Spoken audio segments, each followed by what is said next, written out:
1914 সাল একটি স্বপ্ন, মানব ইতিহাসে প্রথমবারের মতো হেঁটে অ্যান্টার্কটিকা পাড়ি দেওয়া। এই অসম্ভব মিশনের নেতৃত্বে ছিলেন স্যার আর্নেস্ট শ্যাকলটন। তার সাথে ছিল 27 জন সাহসী নাবিক, আর তাদের ভরসা একটি জাহাজ। কিন্তু কেউ জানতো না এই যাত্রা ইতিহাসের সবচেয়ে ভয়ঙ্কর বেঁচে থাকার লড়াইয়ের পরিণত হতে যাচ্ছে।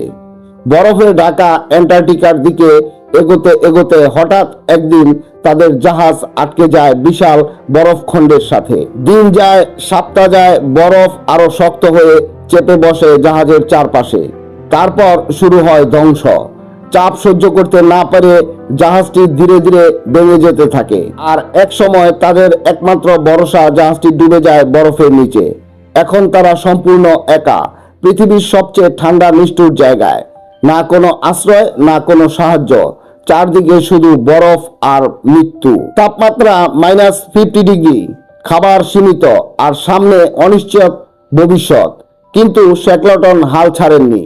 তিনি বলেন, জাহাজ গেছে, কিন্তু আমরা এখনো বেঁচে আছি। শুরু হলো বেঁচে থাকার যুদ্ধ।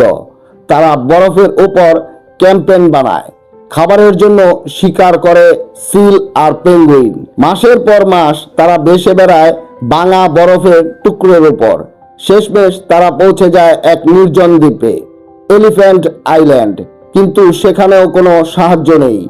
এবার শ্যাকলটন নেয় সবচেয়ে ভয়ঙ্কর সিদ্ধান্ত। 800 মাইল সমুদ্রের পাড়ি দিতে হবে একটি ছোট লাইফ বোটে। 6 জন মানুষ, একটি ছোট নৌকা, আর সামনে বিশ্বের সবচেয়ে ভয়ঙ্কর সমুদ্র।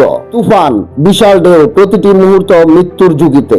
তবুও 16 দিনের অসম্ভব যাত্রার পর তারা পৌঁছে যায় সাউথ জর্জিয়াস আইল্যান্ডে। কিন্তু এখনো শেষ হয়নি। উদ্ধার পেতে শ্যাকলটনকে পাড়ি দিতে হয় পাহাড় আর বরফে ঢাকা ভয়ঙ্কর পথ, যেখানে আগে কেউ কখনো যায়নি। মাসের পর মাস অপেক্ষার পর এক এক করে উদ্ধার করা হয় পুরো দলকে।